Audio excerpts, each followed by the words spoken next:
Iniciaremos agora a mesa redonda implantando o IFRS 16, impactos tributários e contábeis nas empresas. Convidamos ao palco o senhor Silvio Takahashi, presidente do Grupo de Trabalho do IASB, no Conselho Federal de Contabilidade. Convidamos também ao palco o senhor Dirceu Ferreira, sócio da PwC, área tributária.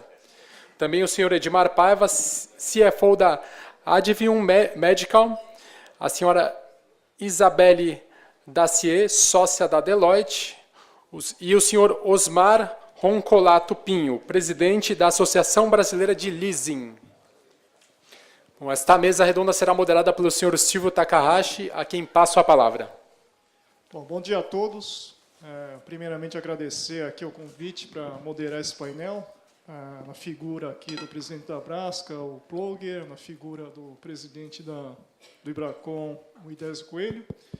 E para mim vai ser um grande prazer, acho que, moderar um painel com participantes assim, com debatedores tão qualificados, né? A gente tem aqui o Osmar, que é presidente da ABEL, que representa as empresas de lease, né?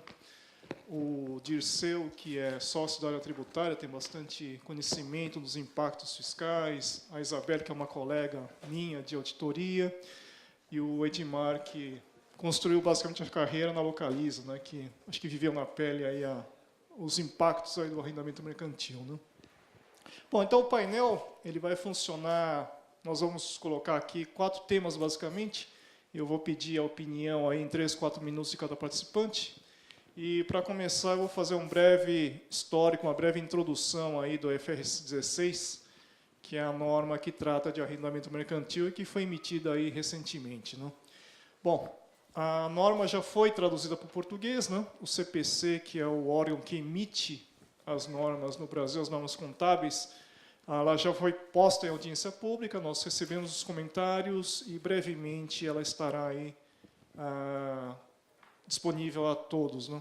Então, a norma surgiu de várias discussões. É uma norma que, inclusive, contou com a participação do FASB também, não só do IASB, porque é uma norma que estava prevista a convergência do US-GAAP para o IFRS. No final, a norma emitida ela tem algumas divergências, né? Ela não é tão convergente como o IFRS 15, por exemplo, de receitas, em que o US-GAAP ficou muito convergente com o IFRS. O US-GAAP, no caso do arrendamento mercantil, possui umas sutilezas que são diferentes ao IFRS, mas basicamente os conceitos são os mesmos, né? E a gente fala muito aí da implementação do IFRS 15, do IFRS 9, né, que no Brasil são os CPCs 47 e 48, que vigoram já a partir de 1º de janeiro de 2018, e o IFRS 16, que vai ser o CPC 06, versão R2, ele vigora a partir de 1º de janeiro de 2019. Então, são esses 2 anos de grande atividade na área contábil, de implementação de grandes normas, né? Mas eu diria que a norma do IFRS 16 tem até mais impactos pervasivos em diversas empresas, muito mais até que o IFRS 15 do que o CPC 47. Por quê?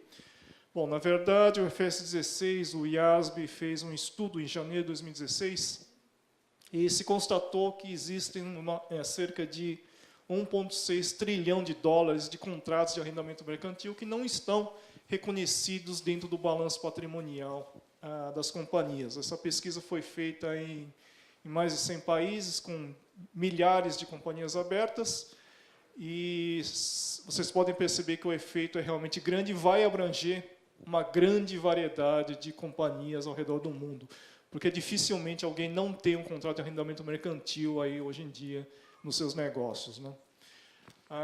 Por que gera esse impacto tão grande, né? Qual que é o primeiro impacto, eu acho, contábil dessa norma?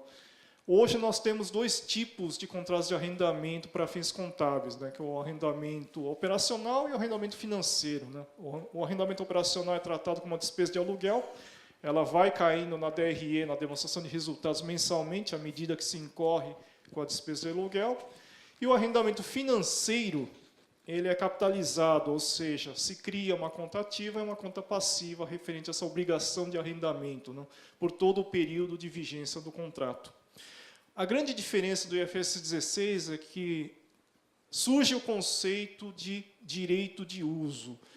Todo contrato de arrendamento mercantil, e aí existe um expediente prático na norma internacional, todo contrato de arrendamento com prazo superior a 12 meses, e aí na norma internacional existe uma base para conclusão, com valores acima de $10.000, devem ser reconhecidos no balanço, significando que você cria uma conta ativa de direito de uso, né, que você vai amortizando de acordo com o prazo do contrato, e uma conta passiva, que é a conta de obrigação com arrendamento, que você vai amortizando de acordo com os pagamentos, né. Então, isso tende a inflar no primeiro momento, daí esse montante de 1,6 trilhão de dólares, que vão entrar nos balanços aí dessas companhias abertas da pesquisa, né. Tem uma companhia varejista norte-americana que tinha no seu passivo, antes da adoção do IFRS 16, $50 milhões de dívida. De um dia para outro, a partir de 2019, ela vai passar a ter 2 bilhões de dívida decorrentes aí do incremento aí de obrigações com arrendamento.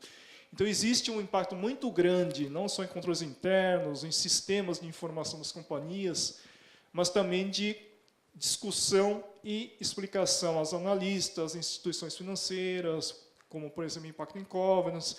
Então, são efeitos bastante pervasivos nas companhias, né. Então, o que a gente viu na prática, que o IFRS 15 e o IFRS 9, que vigora já a partir do ano que vem, as companhias demoraram para fazer a implementação, o diagnóstico. Então, para o IFRS 16, eu acho que a mensagem é: comece a se preparar desde já. Analisar impactos, analisar seus contratos de arrendamento para ver os impactos que isso vai gerar na contabilidade. Então, eu vou passar a palavra primeiro aqui para a Isabela. Ela tem uma experiência muito grande no exterior, acho que é da Austrália, né? Para ela falar um pouquinho de como que essa norma repercutiu nos mercados fora do Brasil. Isabela, você poderia comentar, por favor? Funcionou? Ok. Obrigada pelo convite. Então, minha experiência, eu trabalhei na Deloitte como sócia na área de assessoria contábil. Eu trabalho principalmente na área de implementação, justamente, de mudança nas funções financeiras. Como você falou, nos últimos anos, estamos trabalhando bastante na implementação do IFRS 15, 9 e agora 16. O 16 ele tem um impacto enorme e ele demora muito mais às vezes para implementar, principalmente porque a informação que as companhias vão ter que tratar, vão ter que avaliar, elas não são centralizadas, são em todas as divisões das empresas. Então, o contador sozinho ele não vai conseguir fazer essa implementação. O contador ele tem que realmente obter o engajamento de todo mundo na companhia, pessoas que nem sabem o que é um arrendamento. Então, tem um trabalho de treinamento, um trabalho de alinhamento do entendimento da norma que tem que ser feito com pessoas que não têm essa base. Isso é o primeiro ponto. Além disso, obviamente, tem a interpretação dos contratos, a leitura dos contratos, que é um trabalho muito laboroso para esse cliente americano chegar no ponto de saber que tem X milhões, X bilhão para adicionar no balance sheet. Tive que fazer um trabalho enorme, não somente de leitura dos contratos, mas de tratamento da informação, de tratamento de muitos campos de informação. Não é somente saber o quanto você está pagando mensalmente, que isso você já geralmente tem na informação, nas demonstrações financeiras, nos disclosure, mas realmente tem um volume de informação a tratar que é enorme. E esse trabalho, que realmente o contador sozinho, ele não necessariamente está conseguindo vender o esforço, o engajamento, a necessidade de recursos humanos, sistema e de mudança nos processos para as companhias. Então, eu acho que isso é algo que, após de fazer já a implementação do 9 e do 15 e de ter dor de cabeça, os contadores já sabem que o 16 vai ser um desafio enorme para eles. O que estou vendo, comparando fora do Brasil com o Brasil, é que, como sempre, aqui as coisas ainda não começaram tanto, então tem um atraso já no começo, e que quando nós estamos fazendo implementação mesmo de sistema para a companhia que tem subsidiária aqui, os contratos aqui eles são muito mais criativos, eles são mais complexos para analisar. Muitas vezes os contratos de arrendamento nos outros países eles são bem padrão, então você vai ter alguns contratos, às vezes estamos usando também tecnologia de robotics que vai ler os contratos, que vai popular a informação nas ferramentas. O Brasil nem estamos conseguindo usar essas ferramentas tão eficientemente, porque realmente os advogados e as áreas comerciais são super criativas aqui para criar contrato complexo. E além disso, tem ferramentas que ajudam a fazer essa implementação que não são capazes necessariamente de tratar com a complexidade fiscal e legal aqui, que aqui não simplesmente tem uma taxa de inflação, tem muitas taxas. Em um ano você vai usar isso e outro ano você vai usar uma outra. Então, as ferramentas elas não são necessariamente capazes de acompanhar tudo isso. Então, é minha experiência. Ok. Para quem eu passo? Obrigado. Acho que passar a palavra para o Osmar, né? Eu lembro que a Abel, quando a primeira minuta desse pronunciamento foi emitida em 2011, 2012, a Abel foi um dos participantes bastante ativos para criticar a minuta da norma, né? Principalmente preocupado, eu acho, com os impactos que isso traria no negócio das arrendadoras, né? Então, Osmar, você poderia dar sua visão de o que você acha da norma final? Bom dia a todos. Para nós da ABEL, realmente é uma satisfação aqui receber o convite da Abrasca para falar um pouquinho aqui do arrendamento mercantil. Até ouvindo aqui a exposição da Isabelle e falando um pouquinho sobre a complexidade dos contratos no Brasil, é exatamente isso que a gente pode deparar um pouquinho. Eu acho que o Brasil é o único país no mundo que tentou definir o conceito de leasing e já a Lei 6.099 criou as características de um contrato de arrendamento que, na tradução brasileira, virou arrendamento mercantil. E aí, quando a gente já depara com o CPC 06, o CPC 06, embora já tinha existência da Lei 6.099 definindo o arrendamento mercantil, ele foi e regulou, não tratou de todos os arrendamentos, ele tratou especificamente do arrendamento mercantil. E, ao longo desse tempo, o que nós verificamos, e aí até a gente fazendo um bate-papo aqui para a gente fazer o alinhamento, eu até comentava, decorrente disso, o arrendamento mercantil no Brasil, ele passou a ter um tratamento diferente de outros tipos de arrendamento. Nós chegamos a ponto de, no passado, quando alguém ia fazer uma operação de arrendamento mercantil, falava, para as sociedades abertas, obrigadas a cumprir o CPC 06, mas eu tenho que botar na minha contabilidade.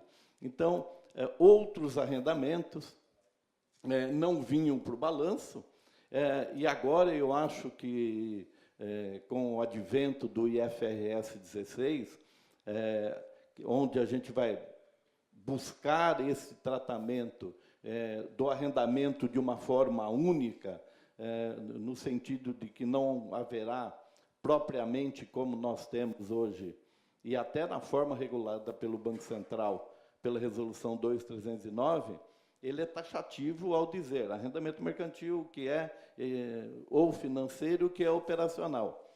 A partir do advento do IFRS 16,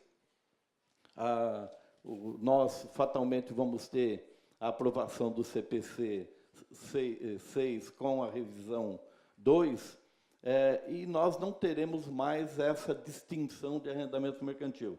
Inclusive, a gente já vem falando com o Banco Central que nós vamos ter que fazer uma alteração, inclusive no tratamento que hoje o Banco Central já dá, independentemente de o Banco Central vir ou não, porque eu até acredito que o Banco Central ele não recepcionou o CPC 06 para a instituição financeira durante toda essa vigência, que eu acredito que ele terá que agora recepcionar o CPC porque eu acho que a norma é muito mais ampla, eu acho que tem outros tipos de arrendamento que vão, de uma certa forma, afetar as demonstrações financeiras das instituições financeiras, e a gente vai ter uma grande discussão.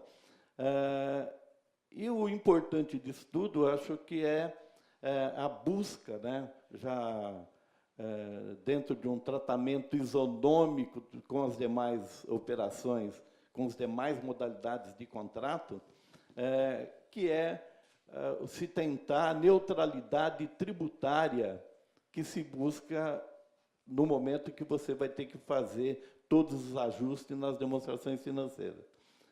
Eu acho que, no Brasil, nós temos uma diferença do resto do mundo.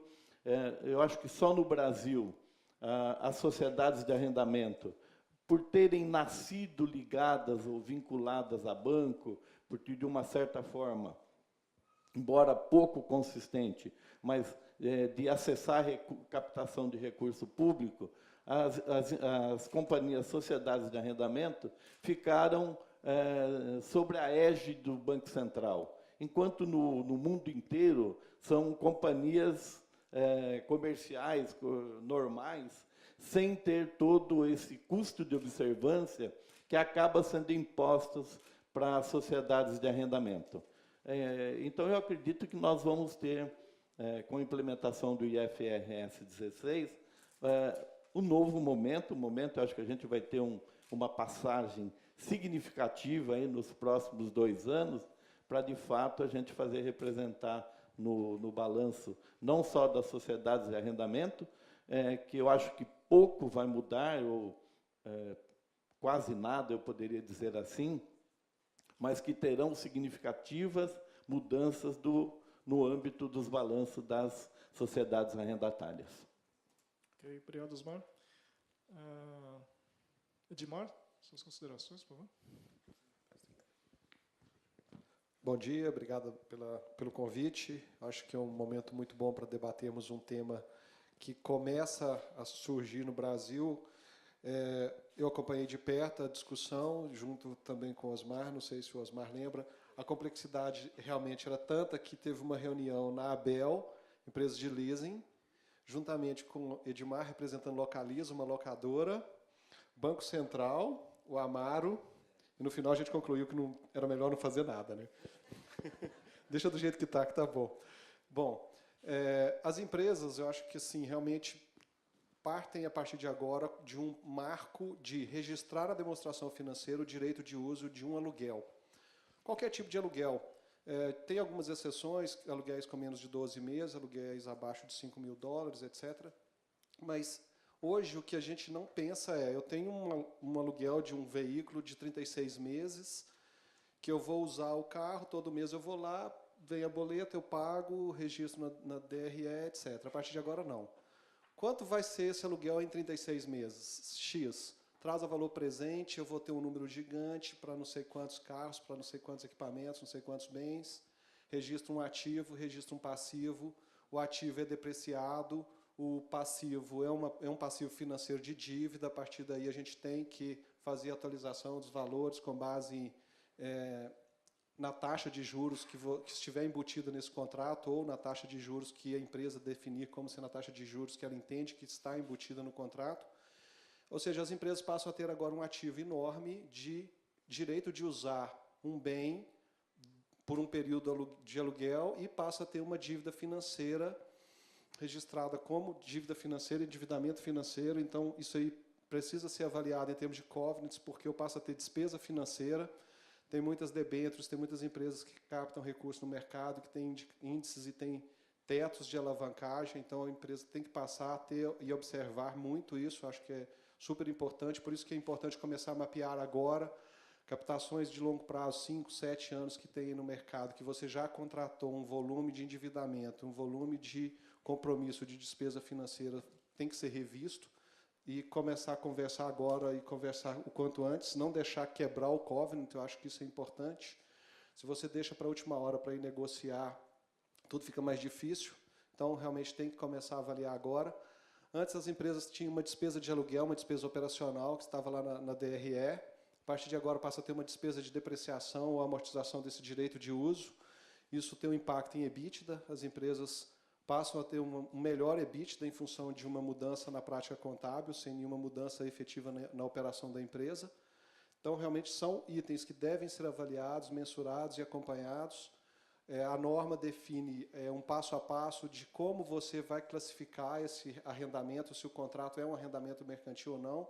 Principalmente, são 2 itens, que é o benefício econômico. A empresa que está usando o bem, ela tem o benefício econômico sobre o bem, sobre aquele determinado período. E o outro é realmente o direito de uso. Você que define as condições de como esse bem vai ser usado? Se sim, você realmente detém o direito de uso e detém todos os benefícios e os impactos dessa utilização do bem. Falando do lado do locatário, ou seja, isso tudo é para quem está alugando um bem, tudo isso realmente é um impacto relevante, é um impacto que deve ser avaliado e começar a avaliar quanto antes. No que diz respeito a quem está alugando, a locadora, o impacto é praticamente mínimo, valem as mesmas condições que existiam anteriormente, então existem algumas decisões, alguns questionamentos que são feitos, principalmente sobre o prazo de vida do bem que está em aluguel, se existe algum direito de opção de compra no final, se existe também se o valor presente das contraprestações é superior ao fair value do ativo na data.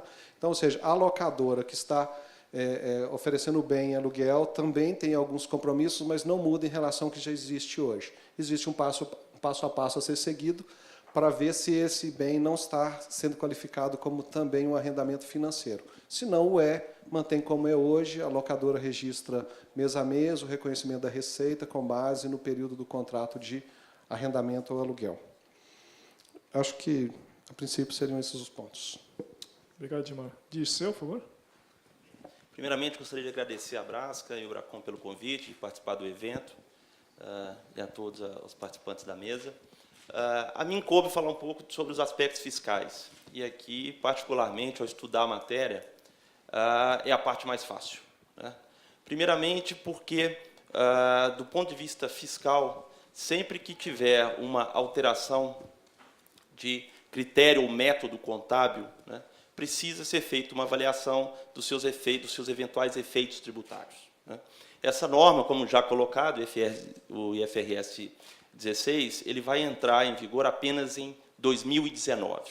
Então, especificamente no que se refere aos aspectos fiscais, ainda não há, né, posicionamento da Receita Federal com relação ao seu tratamento. No entanto, né, ao avaliar, inclusive, as disposições da Lei 12.973, ela já nos permite concluir pela total neutralidade sobre o ponto de vista fiscal, né?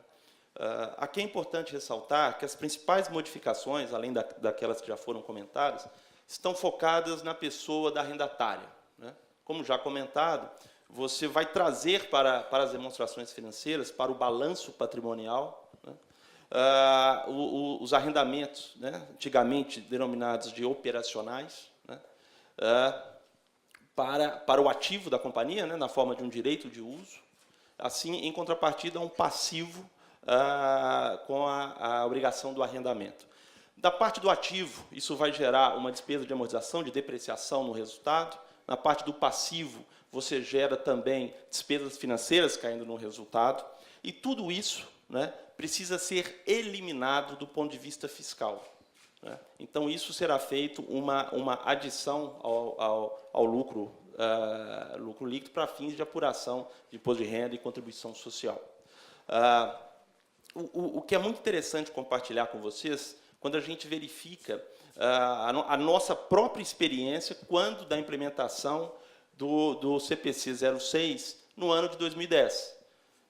De acordo com a norma anterior, o CPC 06, você tinha aquela dicotomia, como já comentado, entre arrendamentos operacionais e o financeiro, estava baseado em um conceito de transferência de riscos e benefícios decorrentes da propriedade.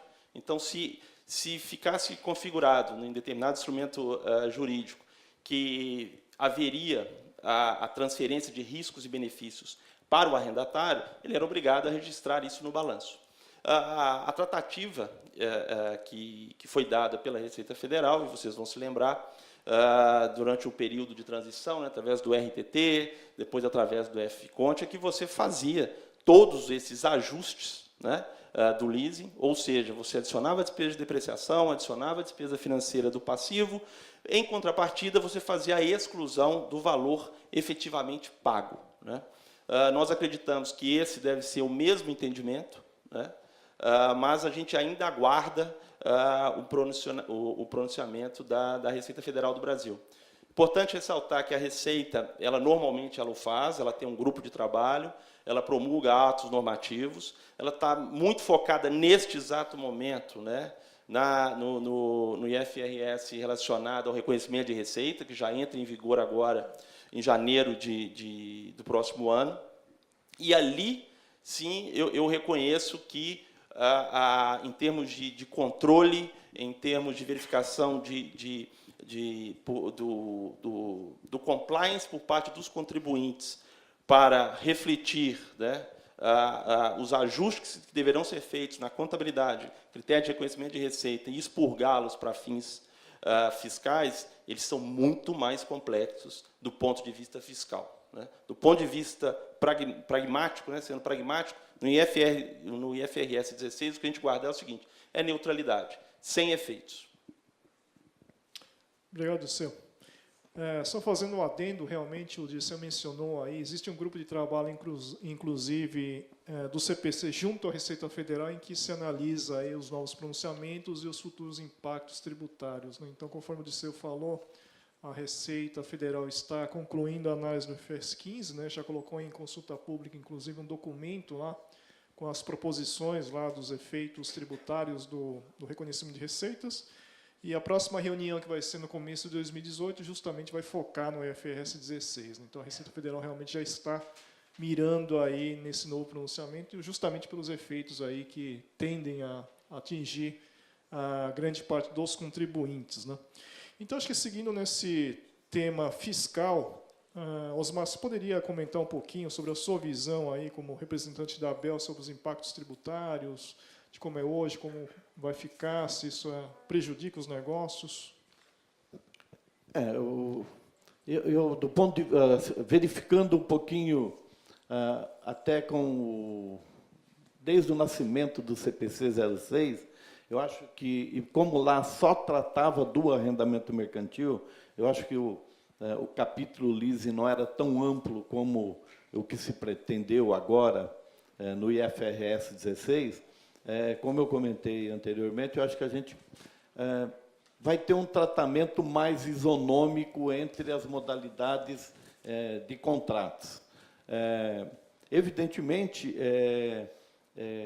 como foi colocado, a gente vai ter o trabalho de fazer a classificação, a complexidade de contratos e de tipos de bem. É muito fácil, no momento que a gente fala arrendar um veículo, eu acho que é um bem muito fácil, que você caracteriza perfeitamente o início, o fim e o propósito. Mas você tem outras modalidades de arrendamento que elas são operações mais complexas, e como você vai ter também no mundo de locações com prestação de serviço ou não, enfim, eu acho que você tem várias modalidades de contrato, e aí a imagem criativa, como foi dito, do brasileiro. Só para vocês terem uma ideia, eu acho que todos aqui sabem, o Código Civil estabelece, o Código Civil brasileiro, que é um negócio até novo, né? Foi revisado. Existem mais de 20 modalidades de contrato. Contrato de compra e venda, contrato do arrendamento puro. No contrato, no Código Civil brasileiro, não existe a figura do que a Lei 6.099 tratou como arrendamento mercantil. Então, o que a gente verifica pelos julgados dos nossos tribunais, olha, o contrato de arrendamento é um contrato atípico, um contrato complexo, e é essa diversidade que a gente verifica que vamos deparar na realidade, que vai se discutir um pouquinho essência sobre a forma para a gente fazer a classificação dos contratos. E como o IFRS é 16, ele é muito mais amplo do que aquele tratamento que nós temos hoje, ao serem aplicados para todas as modalidades de contrato, o nosso ponto de vista é que a gente vai ter um tratamento igualitário. E aí a busca disso, como foi colocado, da neutralidade do tratamento tributário, que eu acho que o tratamento que hoje se dá, ele pode ser ligeiramente aperfeiçoado a nível de controle, mas ele não deve realmente diferenciar dos tratamentos que a gente já tem desde a implementação do CPC 06. E aí é o trabalho que a gente vem fazendo diretamente com o Banco Central, porque a gente tem companhias, bancos ou entidades financeiras que são de capital aberto, que, no fundo, estão sujeitas à implementação dessa norma, e o Banco Central, então, não reconhecia o tratamento para as instituições financeiras do CPC 06. Eu acho que esse é um aspecto que vai ter que ser avaliado, como eu coloquei na minha fala anterior. A gente tem outros ativos do mundo das entidades financeiras que vão ser levados, teoricamente, para dentro dos balanços, e isso tem impacto. A gente está falando impacto no EBITDA das empresas, nos covenants das empresas. A gente, em instituição financeira, a gente tem os impactos previstos da própria Basileia na alocação de capital, dependendo da modalidade de ativo que você esteja implementando. Então, eu acho que ainda a gente tem uma discussão grande até a implementação, e uma coisa que a gente tem que... Olha, vai vigir para 2019. Só que em 2018 você já tem que ter a base pronta, porque lá em 2019 você já vai ter que comparar com 2018. Então, senão você vai ter um retrabalho. Quem já não levar um trabalho bem feito daqui, vai ter que reconstruir 2018 praticamente inteiro, né? Então, acho que esses são os pontos que a gente tem como preocupação. Okay, obrigado, Osmar. Edmar, você tem algum comentário sobre os impactos fiscais? Bom, eu acho que a gente tem que olhar também o PIS e COFINS, né? A gente fala muito do imposto de renda, mas no PIS e COFINS hoje você tem uma receita de aluguel, que ela é uma receita que gera crédito de imposto, e a partir daí você vai ter uma despesa de depreciação e uma despesa de juros. E os juros, teoricamente, você não tomaria crédito. Então, realmente, essa neutralidade já tem que ser importante, porque quando a gente avalia somente o lado do imposto de renda, talvez o impacto não seja tão grande, mas do PIS e COFINS o impacto tende a ser maior. Edmar, agora, especificamente em relação ao arrendamento mercantil, no meu ver, da forma como está na regra, no arcabouço legal instituído, nós temos o amparo da dedução das despesas de contraprestação, tanto para PIS como COFINS. Então, eu acredito que tem que prevalecer essa regra. Separado. Gostaria de acrescentar um comentário, porque essa situação ela está claramente expressa no artigo 58 da Lei 12.973. Né? Isso está regulado, eu vou até ler aqui. Ele fala: a modificação ou adoção de métodos e critérios contábeis por meio de atos administrativos emitidos com base em competência atribuída em lei comercial, que sejam posteriores à publicação desta Lei 12.973, não terá implicação na apuração dos tributos federais. Aí eu estou falando de imposto de renda, contribuição social, PIS e COFINS, até que lei tributária regule a matéria. E aí, no parágrafo desse artigo, fala que compete à Receita Federal identificar quais são esses atos administrativos e disciplinar a matéria. O que é importante aqui, acrescentando essa parte fiscal, para a reflexão de todos, é que desde quando começou o processo de alinhamento, né, com os padrões internacionais, a gente teve um descasamento entre a apuração fiscal e a contabilidade. Até 2007, antes da edição da Lei 11.638, você tinha uma harmonia, digamos assim, era um casamento perfeito, e você partia da escrituração contábil e você fazia as adições, exclusões, o cálculo normal dos tributos de acordo com as normas específicas de cada tributo, por exemplo, dedutibilidade, caráter de necessidade, etc. Né? No caso de arrendamento, por exemplo, um caso de dedutibilidade, que a gente normalmente enfrenta, são, por exemplo, arrendamento de aeronaves de executivos. Né? Esse é um caso de dedutibilidade que é muito comumente questionado pela autoridade fiscal.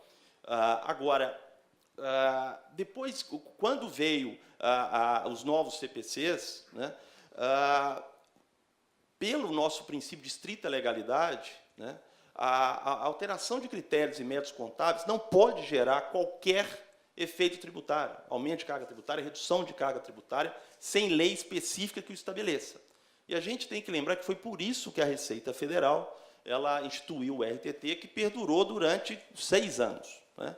E o meu ponto para a reflexão de todos e da mesa é o aumento da questão da complexidade e do cumprimento de obrigações acessórias.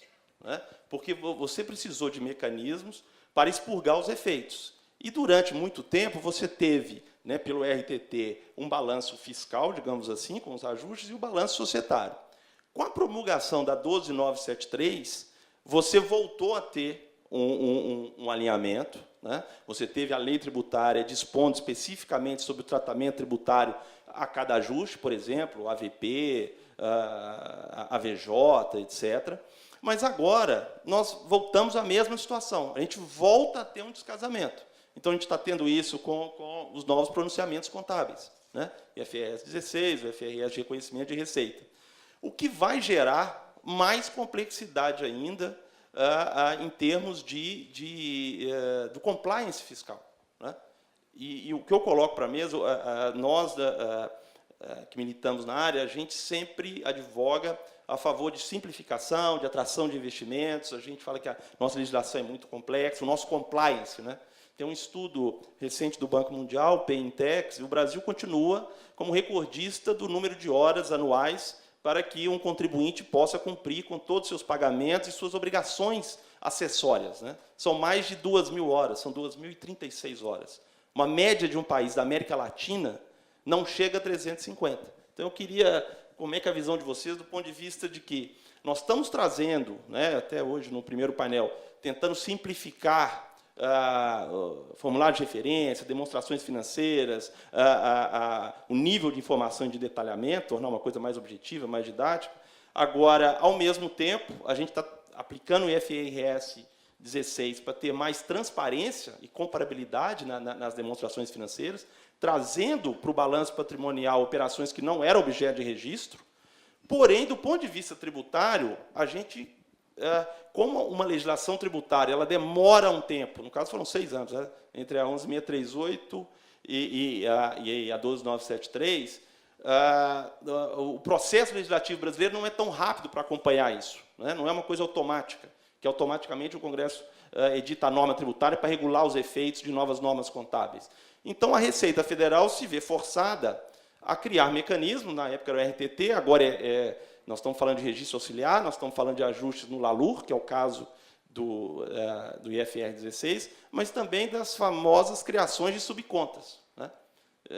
Terminando a minha fala, na consulta, na audiência pública do IFRS relacionada a reconhecimento de receita, numa discussão com a Receita, uma primeira posição é que deveriam ser criadas quase 15 subcontas. Imagina a complexidade disso, para um IFRS. Então, realmente, esse é um ponto que eu gostaria de chamar a reflexão de todos. Bom, realmente só vai complicando um pouco mais. Não só imposto de renda, PIS, COFINS, e a gente vai criando várias contabilidades paralelas para atender a legislação fiscal como um todo, porque realmente não vai ser simples. A gente pode pensar que será simples, mas não será. Primeiro será feito um trabalho pesado de analisar cada contrato, e aí avaliar se o contrato tem prestação de serviços, tem manutenção embutida, o que tem dentro dele, para, na sequência, fazer o desdobramento de como vai registrar, qual a taxa de juros que vai fazer, qual o índice de inflação que vai corrigir, para depois contabilizar a contabilidade está pronta, você tem que pensar o inverso agora para trazer a contabilidade para o fiscal, IR, CS, PIS e COFINS. Então, realmente, tem muito trabalho. É 2019, mas já comparativo com 2018. Então, acho que o objetivo do painel é muito mais estimular todo mundo aí a começar já a pensar e acreditar que realmente está longe. O brasileiro gosta de deixar tudo para a última hora, mas vai chegar. E quando chegar, tem muito trabalho para fazer. Eu até, dentro da sua provocação, eu acho que tem um Instituto Internacional, o DOING, que ele estabelece o custo de observância, é uma coisa que eu já explorei um pouquinho, o custo de observância. O Brasil é ao concurso para tudo isso, não resta dúvida. A gente fala Brasil, futuro, que foi o tema um pouquinho do seminário anterior, olha, o que nós temos que buscar, as dificuldades. Nós sabemos que muito se discute, a gente fala de reforma tributária, nós estamos no embate no setor de arrendamento. Foi aprovada a Lei Complementar 157, em dezembro, que estabelece, a partir de 2018, que o ISS, não só de vários tipos de operações, de leasing, sobre cartão de crédito, só para vocês terem uma ideia, eu não sou aqui, não sou do segmento de cartões, mas você imagina, pagar o ISS em cada município que se tem a maquininha instalada. Que tem a máquina, você tem que... é como se o serviço estivesse sendo prestado dentro de cada município que está a maquininha. Então, todo mundo virou contribuinte de 5.600 municípios no Brasil. O custo de observância que se tem que carregar é maior do que o valor do imposto que você paga. Então, eu acho que é um despropósito o processo legislativo brasileiro, e se a gente não pensar numa reforma fiscal decente, que acabe com toda essa... um elenco interminável de tributos, se eu não me engano, 130 países do mundo já adotam o IVA. Eu sei que tem gente que é crítica em relação ao IVA. Se a gente não acabar com a cumulatividade tributária de PIS, COFINS, do ICMS, nós, evidentemente, vamos continuar tendo um custo de observância significativo, sem que a gente veja horizonte para essa redução. 2018 está aí, a gente tem que contar que entrem novos governantes e disposto, de fato, a fazer uma reforma fiscal que vai passar necessariamente por uma mudança que nós precisamos para a gente ter a redução e botar força onde? Força no trabalho. Não a gente, de fato, abrir mão desse custo de observância que come parte de recurso, parte de tempo que as empresas podiam estar invertendo a sua produção. Sim. Só para trazer todos esses desafios para o papel do contador e da função financeira, eu acho que realmente um ano vai ser muito pouco para fazer todo o mapeamento das informações requeridas para ser mantida nas empresas, não somente para fins contábeis, mas também para fim fiscal, para a parte também das negociações, do jurídico. Então, realmente, o contador ele não pode mais esperar receber informação das outras áreas, ele tem que já fazer esse diagnóstico, entender os impactos para a empresa como toda e realmente ser o dono desse projeto e direcionar as ações que cada divisão das empresas vão ter que fazer para ele conseguir obter o gerenciamento e o controle dessa informação financeira, contábil, fiscal, de todos esses contratos. E, óbvio, os contratos mais óbvios vão ser contrato de loja para varejista, contrato de aluguel para logística e carros, mas são muitos contratos que são super complexos também na área de TI, de tecnologia, que são contratos que ninguém nem está hoje pensando que eles se encaixam na norma do IFRS 16, porque realmente a TI contratou mais um serviço, mas uma vez que você vai olhar e vai analisar, isso tem que ser contabilizado. E isso realmente é presente em cada área das empresas. Então, Obrigado, Isabel. Só fechando, acho que esse tema tributário, então, eu acho que existem aí, como foi dito aqui no painel, várias preocupações, inclusive da parte de quem faz efetivamente os negócios, e complementando também que o IFRS 15, o CPC 47, também vai ter impactos no ISS e ICMS, que ainda nem começaram a ser discutidos pelas secretarias de Fazenda aí dos 5.600 municípios, dos estados brasileiros, então tem um trabalho bastante grande aí para se concluir essas discussões todas antes de chegar, inclusive, no IFRS 16. Né? Bom, só puxando um gancho, eu acho que no que a Isabela já começou a comentar sobre a implementação efetiva do IFRS 16 nas empresas, não sei, Dimas, você poderia compartilhar? Você sabe, a sua empresa já está se preparando? Você tem alguma dica aí para quem vai começar a implementar aqui, fazer o diagnóstico do IFRS 16? Bom, tem que começar e realmente, assim, eu estava na Localiza, não estou mais, mas na Localiza a gente realmente já estava começando a trabalhar em cima, até tanto que na época a gente participou muito ativamente da discussão e das discussões e dos debates relacionados ao tema. Lá, aparentemente, com a versão do primeiro draft do IFRS 16, o impacto seria relevante, mas a versão final não saiu. Então, a versão final já não tem tanto impacto no arrendador, então ficou mais simples a operação. O impacto seria maior realmente na parte de imóveis, porque hoje a parte de locação de lojas são todas praticamente alugadas. Então, no caso da empresa que eu estou hoje também, tem muita parte de imóvel alugado e muito equipamento alugado, equipamento médico.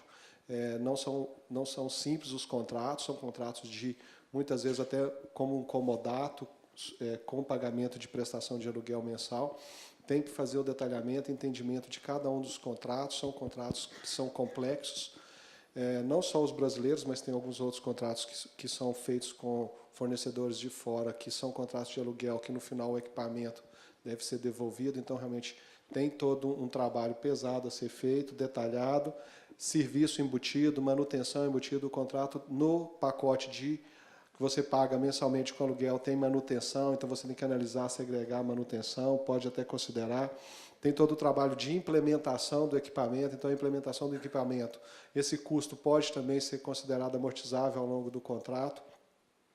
É importante também, a gente tem muito no Brasil, a parte de mineração, equipamentos alugados pesados, então tem todo um equipamento, maquinário pesado que as empresas possuem, que às vezes passa despercebido, não faz parte do dia a dia, ou vem como se fosse um contrato de serviço no qual a máquina está junto, está embutida. Então, assim, realmente as empresas têm que fazer esse detalhamento, entrar no dia a dia de tudo que é pago, rotineiramente, mensalmente, com base em algum contrato. Às vezes você nem passa pela ideia que aquilo poderia ser um contrato de aluguel qualificável pelo IFRS 16 e vai ter que fazer uma leitura. São valores relevantes, são valores de impacto. Eu acho que o objetivo da norma como um todo é a visão do investidor, a visão do dono de como que a demonstração financeira está refletida, porque você tem um contrato que te amarra, te dá um direito, mas te dá uma obrigação de pagar por um período de longo prazo. Então, o objetivo da norma é traduzir isso numa demonstração financeira clara e transparente. Eu acho que as pessoas que trabalham, e é o quórum nosso aqui, que são pessoas da área contábil, da área de informações, da área de relações com investidores ou de jurídico, tem que ter essa percepção de qual é o impacto disso na demonstração financeira, como o meu investidor vai ver isso na demonstração financeira, qual a decisão que ele vai ter ao perceber, não só o investidor, mas também outros stakeholders, os bancos, etc., dentro do que a gente tem hoje no dia a dia, em termos de tomada de decisão, investir ou não, captar ou não, emprestar ou não. Então, acho que a demonstração financeira tem que estar transparente para quem está do lado de fora, analisando, e a percepção de materialidade é importante. É relevante para mudar a tomada de decisão? Eu deixei de investir nessa empresa porque passou a ter isso, ou eu vou investir mais porque passou a ter isso? Então, acho que tem que ter essa percepção. No painel anterior, alguém falou que tem que fazer o certo, então, realmente tem que fazer o certo na visão do que a gente realmente quer que o investidor veja, de como que a nossa demonstração financeira seja vista pelo mercado. Então, eu acho que é muito mais um trabalho de formiguinha de ter que realmente primeiro mapear, identificar, porque depois colocar isso na contabilidade, colocar isso no SAP, mudar a regra de como que é feito hoje, traduzir isso depois para voltar ao que hoje o fiscal aceita. Então, realmente, o impacto é relevante e tem muito trabalho pela frente, tem que começar rápido. Ok, obrigado, Edmar. Osmar, alguma consideração sobre a implementação? Eu acho que o trabalho vai ser intenso realmente, aí, eu acho que são 2 anos, e o início, a dificuldade dessa implementação. O que eu gostaria aqui, mais uma vez, agradecer a Brasca e o Bracão pela oportunidade, e acho que pela relevância do tema mesmo, e eu me coloco à disposição aqui, em nome da ABEL. Eu acho que a gente tem coisas em comum que a gente tem que trabalhar e defender, e tanto ao Bracão, à Brasca, o que precisarem, aí a gente está para trilhar o caminho junto. Muito obrigado. Obrigado, Osmar. Dirceu, alguma consideração sobre a implementação? Eu acho que apenas um último comentário, na linha do que o Edmar comentou, é que, de acordo com o IFRS 16, o parâmetro para se definir, né, se há a presença ou não de um instrumento de arrendamento, ele foi alterado. Deixa de ser a questão da transferência de riscos e benefícios da propriedade. Deixa eu tomar uma... E passa a ser o conceito de controle do bem, né? Se é um ativo identificável, se o controle está na mão do cliente ou do fornecedor, se ele pode dispor sobre como utilizar o bem, quando utilizar o bem, para qual finalidade. Então, tudo isso é o parâmetro que está expresso no IFRS 16. O meu comentário aqui é o seguinte, é que os contratos hoje, os instrumentos jurídicos, provavelmente eles não foram redigidos com o objetivo de facilitar este enquadramento, né? Eles foram feitos na égide anterior, provavelmente focado na questão de transferência de riscos e benefícios. Então, eu acho que, do ponto de vista do contador, do ponto de vista do departamento jurídico, vai ter, sim, uma tarefa árdua para que se possa, primeiro, avaliar os contratos e, logicamente, fazer as alterações necessárias, né, nas suas disposições, para que possam facilitar o enquadramento ou não como instrumento de arrendamento mercantil, sempre tendo em vista os interesses da empresa e de cada negócio. Ok, obrigado, Dirceu. Isabelle, alguma consideração final antes que a gente passe para as perguntas? Sim, eu acho que simplesmente o fato que realmente é uma aplicação de uma norma que tem um custo bastante alto e as pessoas têm que entender e mapear isso não só para obter o orçamento para o ano que vem, para saber o tamanho da equipe que você vai precisar para ajudar vocês na implementação, ver a necessidade de sistema e a complexidade justamente para implementar tudo isso e tentar reduzir o esforço no futuro. Não é só um exercício de uma vez só, é algo que você vai ter que manter para a vida inteira da companhia no futuro. Então, mas essa avaliação. Sim, obrigado. Eu acho que eram esses os temas que a gente ia discutir. Só para fechar aqui a parte de debates aqui, acho que a mensagem que fica é o IFRS 15, o IFRS 9, acho que as empresas demoraram um pouquinho para começar o processo de entendimento, de análise de impactos, de diagnóstico. O IFRS 16, acho que como o próprio Osmar falou, a própria Isabelle também comentou bastante, é um pronunciamento bastante complexo e que vai demandar tempo. Então, o planejamento para a implementação do IFRS 16 precisa começar desde já, né? Existe a implementação em 2019 da vigência desse pronunciamento. Eventualmente, vai ter que ser necessária também a produção de dados comparativos com 2018. Então, agora, acho que é o tempo certo de a gente começar a fazer essas análises, né? Então, passar aqui para as perguntas e respostas. A gente tem algumas perguntas aqui pelo aplicativo. Acho que a primeira pergunta aqui para o Edmar. Cara, Edmar, analistas do mercado terão dificuldades para realizar comparações de resultados ou as empresas farão demonstrações pro forma para facilitar essa análise?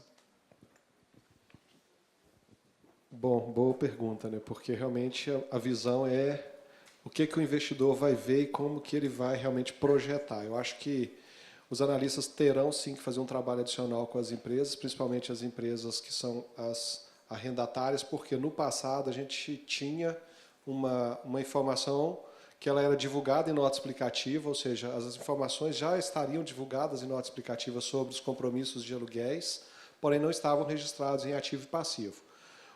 O ajuste pro forma ele vai ser importante para ter a visão do ativo e passivo. O resultado, acredito que não deve ter muito impacto, uma vez que o arrendamento já estava contabilizado, a diferença estaria entre linhas, mas a partir do momento que impacta a EBITDA, talvez sim as empresas terão que fazer um pro forma e voltar aí pelo menos 5 anos para realmente apresentar para os investidores e analistas como foi essa visão, para que eles possam projetar como será o futuro e realmente definir se isso terá impacto ou não em valor de ação, etc.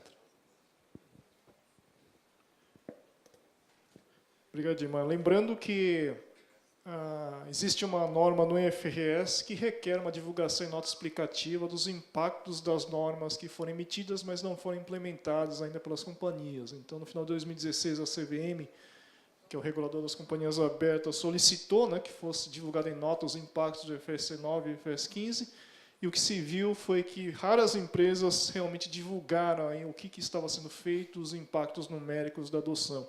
Então, novamente, aqui para o finalzinho de 2017, as empresas vão ter que divulgar essas informações, e agora a gente também tem o IFRS 16. Né? Então, a época de mensurar todos esses efeitos, acho que realmente o prazo está se tornando bastante curto. Né? Não sei se alguém queria comentar também sobre esse aspecto aqui dos analistas. Alguém do painel? Não? A gente tem uma segunda pergunta aqui para o Dirceu. Eu não sei se é da área fiscal especificamente, mas caso você não queira responder, eu posso responder também. O CPC 06R2, no item alcance, exclui algumas atividades como exploração de minerais, petróleo, gás natural, entre outros. Como será dado o tratamento contábil para essas atividades? Por que não excluir também as atividades de saneamento básico? Considerando que o setor tem como meta a universalização do saneamento e necessitará de grande volume de investimentos. Não sei se... Eu vou me recorrer aos universitários, nesse caso. Na verdade, eu acho que... Aqui não identifica quem fez a pergunta, mas eu acho que o CPC, durante o processo de audiência pública dessa revisão do IFRS 16, revisão do CPC 06, também recebeu um comentário da indústria de saneamento. Né? Então, foi pedido para incluir, inclusive, no alcance, a exclusão das empresas de saneamento. Né? Como... Existem tratamentos específicos para determinadas atividades, como mineração. Na verdade, ele tem... internacionalmente, existem normas específicas que tratam. Eu, especificamente, em relação ao saneamento, eu não sei, mas mineração, com certeza, existe. Né?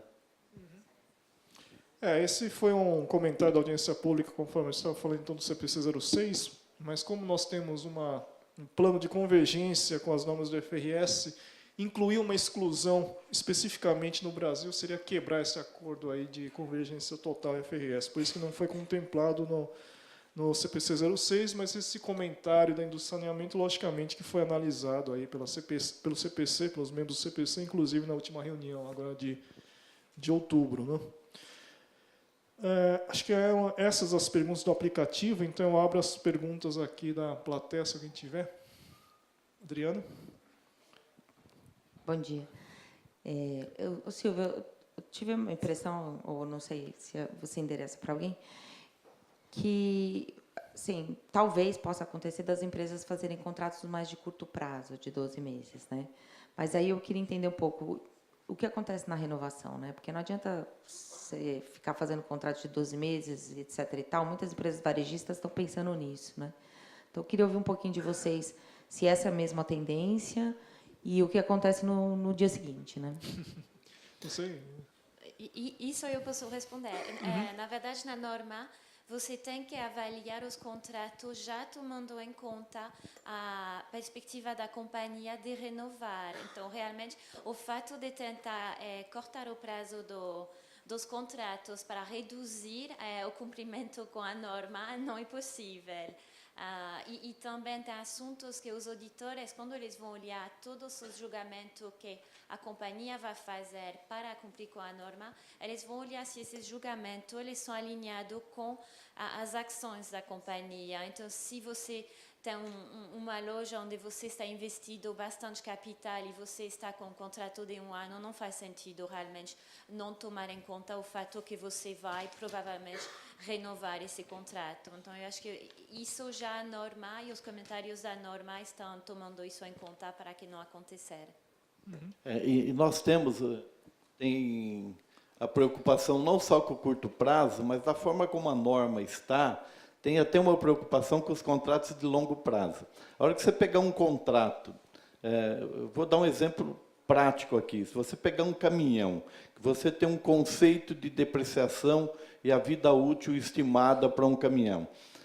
Se você fizer um arrendamento de um caminhão em 5 anos e trouxer o valor presente desse contrato,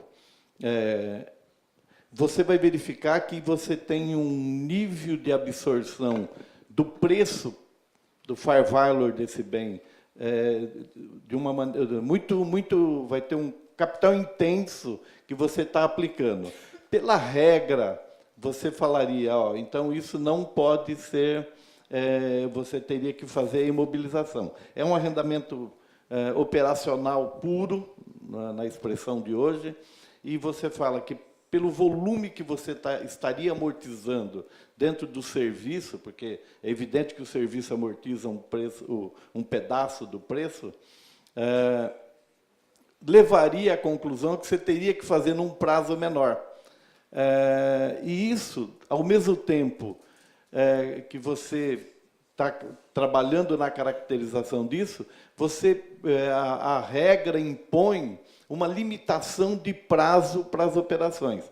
A gente tem uma preocupação muito grande nesta classificação, inclusive a ABEL, nós fizemos uma tabela, eu mandei uma manifestação nesse ponto para o CPC, porque se a gente for olhar até o conceito que o Banco Central aplica hoje, você limitaria em determinados tipos de bens o prazo do arrendamento no prazo máximo de 36 meses, dependendo da taxa de juro. E nós aqui que temos, evidentemente, uma taxa de juro diferente do resto do mundo, a hora que a gente traduz isso pela taxa de juro, a gente verifica que a gente acaba tendo uma limitação da aplicação de conceitos em decorrência do juro interno que nós vivemos no Brasil.